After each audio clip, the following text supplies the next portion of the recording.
Wallis Budge's The Dweller on the Nile, The Life, History, Religion, and Literature of the Ancient Egyptians, continues with Chapter 8, The Egyptian Religion. The religious texts found on the walls of the chambers and corridors of the pyramids of the Old Kingdom and on the walls of innumerable tombs and sarcophagi and coffins of the Middle and New Kingdoms, and on rolls of papyrus inscribed with the text of the various recensions of the Book of the Dead, prove that the Egyptians, in the long course of their history at different times, worshipped stones, trees, wells, mountains, beasts, birds, reptiles, their ancestors, and men whom they deified. Monotheism also existed, same thing with a lot of cultures, but you almost never had only one aspect of theology to survive anywhere, really, no matter how hard certain churches or whatever tried. Of the religion of the pre-dynastic Egyptians and their methods of worshipping the various objects of their cult, we know nothing, but the monuments of the dynastic period make it clear that from the first to the last, the fundamental religious beliefs of the Egyptians never changed, though at different times, owing to changed circumstances, they were differently expressed. The Egyptian was always, both by nature and by habit, a moral and religious man, but he was always extremely practical, and the end and aim of all his moral and religious efforts was due to secure for himself ease, comfort, and prosperity in this world, and a life of everlasting joy and happiness in the next. The oldest graves known to us supply proofs that he believed in a future life. Though where and how he thought it was to be lived, we have no knowledge. His descendants in the dynastic period had many theories and views on the subject, and however childlike and absurd they may seem to us, they were preserved in the religious literature down to the Roman period. Some of these theories flatly contradict each other, and this the Egyptian knew as well as ourselves, but he clung to them all and abandoned nothing, for in matters appertaining to the future life, he considered no belief, however old or fantastic, to be unimportant. As a result of this attitude on the part of the Egyptian, his religious texts contain a mixture of beliefs of all periods, which it is extremely difficult to classify and arrange chronologically. The pyramid texts show that the Egyptian believed there was a time when the heavens and the earth and death did not exist, and when even the entities had not come into being. Well, the jinn were created too, so the number of the entities of the Egyptians whose names are mentioned in the text is between 2,000 and 3,000, but among them were many who were in reality only spirits of different kinds, and who were only mentioned once. And well, there's the light beings too, but yeah. Every town, village, hamlet, and settlement had its local entity, and some more than one, with whom each community had to keep on good terms. Hence, the large number of the entities is not surprising, but the Egyptian made all these entities in his own image, and he assumed that they ate and drank, and made love and wore clothing, and that their feelings, passions, and emotions resembled his own. Hence the psychological role of all this worship. He thought that they could be flattered, cajoled, and wielded into granting his requests, and even on occasions into assisting him to break the laws of the community and to acquire unlawful things. Such entities could be bribed by gifts and offerings, a sweet-smelling incense, oils, meat, flowers, fruit, and vegetables, beer and wine. Other intoxicants, I'm sure. We have certain flowers that are mentioned, right?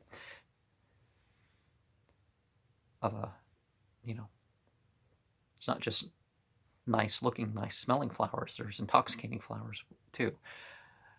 And the presentation of such things formed one of the principal acts of worship of any and every entity at all periods of Egyptian history. Well, actually, some things are excluded. The drugs, and some entities didn't like meat, some didn't like milk, some didn't want incense, some didn't want intoxicants, some didn't, whether good or bad stuff, or whatever. It wasn't that you could offer them anything. Most of them, I don't think one could say that about. Though the entity of a nome had a greater reputation than a provincial or village entity, and the national entity of the Delta or of Upper Egypt was more important than the nome entity, Nome. The nature and dispositions of all of them were under one and the same, and it was believed that under certain circumstances they could suffer like men. An interesting example of this fact is furnished by the well-known legend of Ra and Yust. According to this Ra, the self-created entity and the creator of the world and everything in it maintained his sovereignty over entities and men by means of a great and secret name which was hidden within himself and was known to none. So, well, I'll let you think about that one, how it relates to various other cultures, what's being said, and what's said about the Shayateen mythology in particular. The great entity Yust, Isis, who possessed extraordinary magical power of speech and action, wished to become as great and powerful as Ra, and she wanted to rule over the earth jointly with him, and she thought scorn of the powers of the entities and men. She decided in her mind that she could only attain to this power by getting possession of the great and hidden name of Ra. Now, at this time, Ra was old and feeble, and he dribbled at the mouth, and had little or no control over his body. Then Yust took some earth in her hand, and, kneading it up with the spittle which she dropped from Ra in the sky, she fashioned it in the form of a serpent, and having endowed it with her magical power, she laid it down by the side of the path along which Ra was wont to journey on every day. In due course, Ra, accompanied by his entities, came along, and as he passed close to the serpent that Yust had made, the reptile hurled itself at him and drove its fangs into his body. Immediately after this attack, the entity began to feel its vital power leaving him, and as the poison flowed through his veins, the strength began to fail him, and his majesty uttered a shriek which penetrated all heaven and reached the ears of the entities, who rushed to him, saying, "What is it? What's the matter?" But the action of the poison had been so rapid that Ra could not answer the questions and tell them what had happened. His jaws rattled together, and his limbs quaked as with ague, for the poison had flooded all his members, just as the Nile during the inundation floods all the land of Egypt. At length the entity managed to control himself sufficiently to speak, and he cried out to the entities that were accompanying him, "Come ye to me, O ye entities who came forth from my members, and have been created by me, and I will tell you what hath happened. And I have been wounded by some deadly thing. I feel and know that it is so in my heart, but mine eyes have not seen what thing did it. I did not make that thing with my hand, and I know not any one who would do this thing to me. I have never suffered pain such as this before, and there is no pain greater than that which I now suffer. As for me, I am king, the son of a king. My essence proceeded from an entity. I am a mighty entity, the son of a mighty entity. My father did not remember the name I was to bear. I have many names and many forms, and my substance existeth in every entity. Temu and Hor,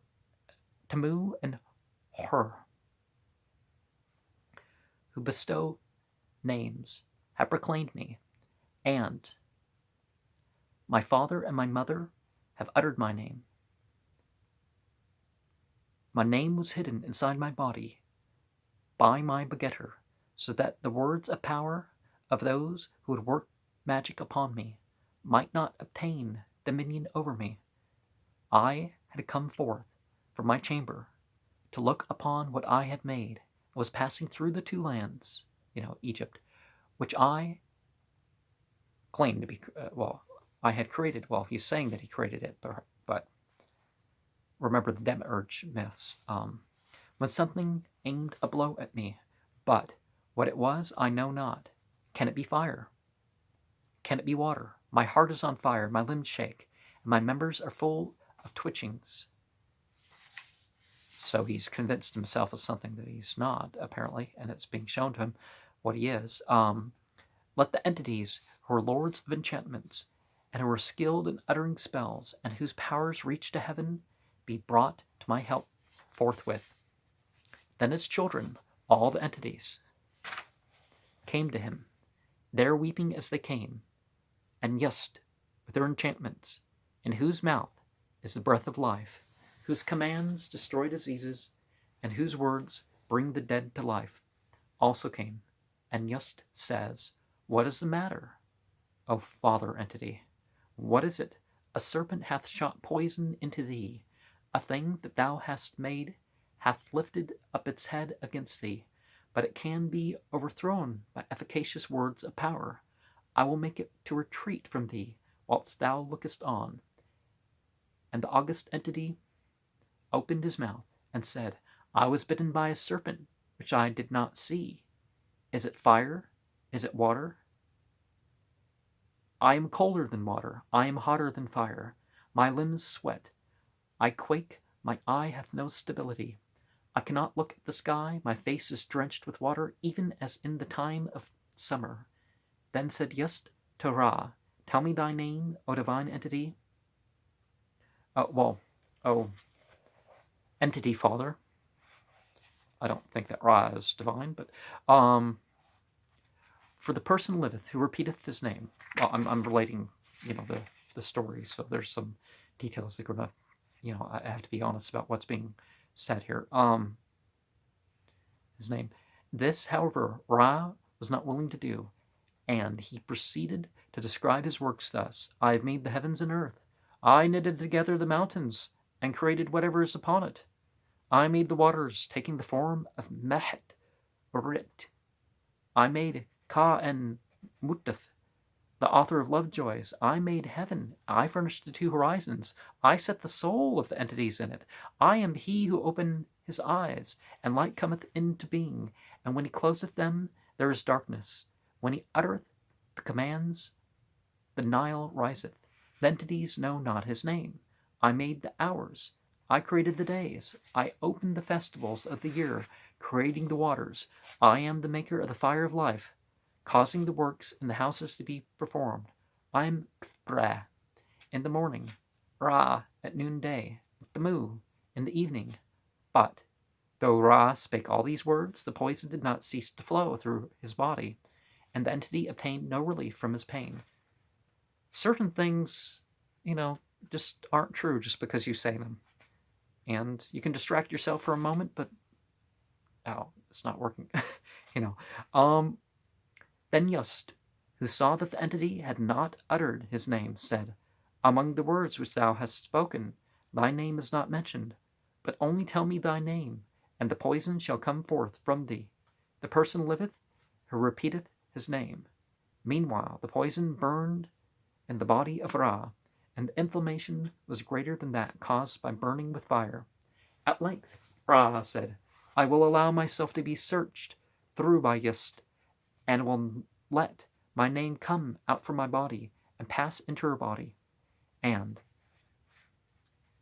that one hid himself from his entities, and his seat in the boat of millions of years was empty. And then Yust called her son, her, to help her. Her, Horus kind of means like persona or face, or see the making of Divinity 1. Well, perhaps it was humans who said different ones, limitations. But then again, some of these things weren't limitations. There were language, and people said, well, the character that draws this, the light beings have a feminine symbol, so they're all female, and, various things. And then she took the name of Ra from him. This done, she pronounced the following spell: Discharge thyself of poison, and come forth from Ra. O eye of Horus, come forth from this entity. I work, and I make to fall on the ground the poison which hath been vanquished. Verily the name of the great entity, Ra, hath been taken from him. Ra shall live, for the poison is dead. The poison dieth, and Ra liveth. But though such views about human nature of the entities were general in Egypt, passages in the books of moral precepts written by scribes and others show that at least some of the Egyptians did believe in the existence of a great and supreme being.